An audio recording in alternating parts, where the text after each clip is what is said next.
Hello guys! Hello, this is for Virgo. Virgo, tingnan natin kung ano ang unexpected na posibleng darating sa'yo. This is for the collective na Virgo. Kung bago kayo sa channel ko guys, please like, share, and subscribe. Pakipress ang notification bell button para updated kayo sa mga videos na ina-upload ko. Okay. Okay, this is for Virgo. Virgo. Okay, first card mo is Divine Source. Divine Source, Virgo. Sa nakikita ko sa'yo dito, marami sa inyo Virgo na nangangailangan kayo ng tulong. Okay, so sinasabi ng bara sa'yo dito na dito sa mundong ibaba, wala tayong pwedeng hinga ng tulong, talaga is yung source natin, ang ating Panginoon. So, ang sinasabi ng bara sa'yo na kinakailangan mo, if ever lang na you are wishing, you are manifesting, kailangan mong mag-pray, mag-manifest, magtiwala, okay, sa source.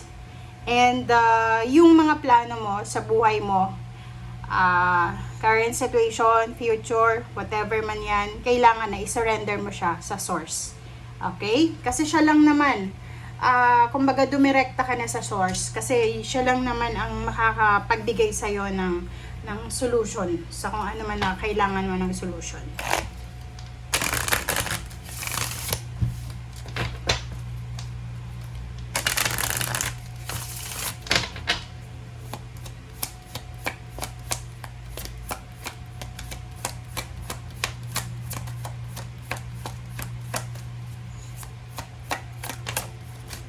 Okay.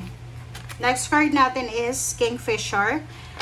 Be patient and focus, Virgo. So, doon sa mga Virgo na you're waiting, you're manifesting, may mga goals kayo in dreams na parang feeling nyo, pakaramdam nyo, ang tagal dumating. So, sinasabi ng baraha, mag-focus lang kayo. Mag-focus kayo sa kung anong magagawa nyo para makuha nyo kung ano yung gusto nyo. And then, yun, focus and be patient. Okay? Maghintay tayo. Patiently waiting ka dapat.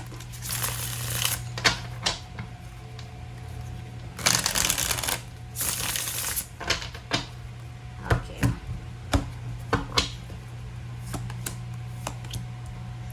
Okay, isang water sign, Pisces, Scorpio, and Cancer siguro, ang posibleng makakatulong sa'yo, babae or lalaki, siya yung makakatulong sa'yo.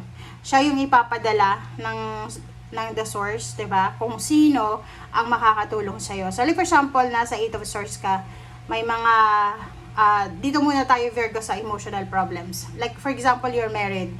Married ka, in a relationship ka, may kalibin partner ka, pero hindi ka masaya. Lalo yung mga kasal na diyan, yung mga kasal na Virgo na parang pakiramdam nyo nasasakal kayo. Kasi gusto mo makipaghiwalay, pero since nasa Pilipinas ka, kailangan mo magproseso ng annulment, ganyan ganito. So, dito sa barahang ito, sinasabi ng baraha sa'yo na isang tao ang posibleng magliligtas sa'yo. So, matutulungan ka niya sa mga problema mo emosyonal. And at the same time, if it's money matters, matutulungan ka ng taong yan. It's either air signs dyan, yan, Gemini, Libra, Aquarius, or water sign, Pisces, Scorpio, and Cancer. Or pwedeng ikaw to, Virgo. Isang water sign, like Scorpio, or Cancer, or Pisces, ang posibleng lalapit sa'yo para matulungan mo siya sa kanyang problema. Okay? Seven of Wands and the Empress. Seven of Wands and the Empress. So, sa nakikita mo dito, sinasabi ng baraha sa'yo dito na kailangan mong proteksyonan ang iyong sarili, lalo kung babae ka. Babae ka, proteksyonan mo yung sarili mo, yung health mo. Iwasan yung mga bawal, unhealthy relationship, unhealthy mindset, unhealthy emotions, unhealthy habits, physical, mga eating habits. Sobra. Pag sobra kasi, hindi na maganda yan, masama na yan, okay? So, sinasabi ng baraha sa'yo dito, same with your dreams and goals. Kung halimbawa yun, feeling mo, natatagalan ka na sa paghihintay, sabi ng baraha, just continue believing, just continue waiting, kasi parating na yan. Okay, pero wag mong i-give up yung mga pangarap mo. Alright, next is Knight of Wands and Death card. Yun. This is a confirmation ng dalawang barahan na to and at the same time dalawang ito. Sinasabi ng barahan na huwag mong aalisin, huwag mong papatayin yung excitement na nararamdaman mo. Okay? So everyday, pagbangon mo pa lang, be thankful, be grateful na you're still alive.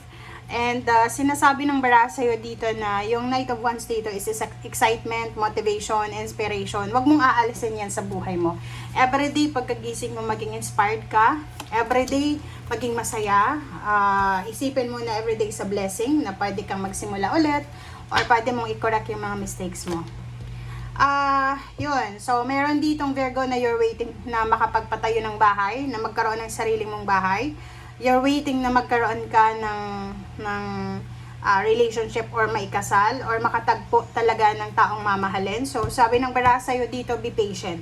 Patient, patient. So, double patient. Okay. So, sa nakikita ko sa'yo dito, parang babae ka man o lalaki, ano man ang status mo sa buhay mo, nakikita ko na nagmamadali ka talaga. Kasi ang chariot na to nagmamadali eh. Nagmamadali ka na mabago ang lahat sa buhay mo. Sobrang atat na atat ka na. Yun nga sabi ko, if you're married, parang gusto mo nang makipaghiwalay. Yung iba naman na single na, matagal lang single, gusto nang makapag-asawa. Yung iba naman, pagod na sa trabaho, gusto nang mag-resign. Yung iba naman na unemployed, gusto nang maghanap ng trabaho. So, kumbaga, lahat kayo, Virgo, makakaramdam kayo ng discontentment. Okay? Okay, Two of Swords and Ten of Pentacles. So, nakikita ko sa'yo dito, doon sa mga Virgo na nawawalan kayo ng interest, nawawalan kayo ng focus, ng priority, or nawawalan kayo ng inspiration na magtrabaho, mabuhay everyday, magmahal, sumaya. Kasi, sa iba sa inyo dito, pag ganun yung pakiramdam nyo, kailangan nyong ilagay yung pamilya nyo as your priority or inspiration. Okay? Lalo kung may anak ka, lalo kung buhay pa yung mga magulang mo, gamitin mo sila as inspiration.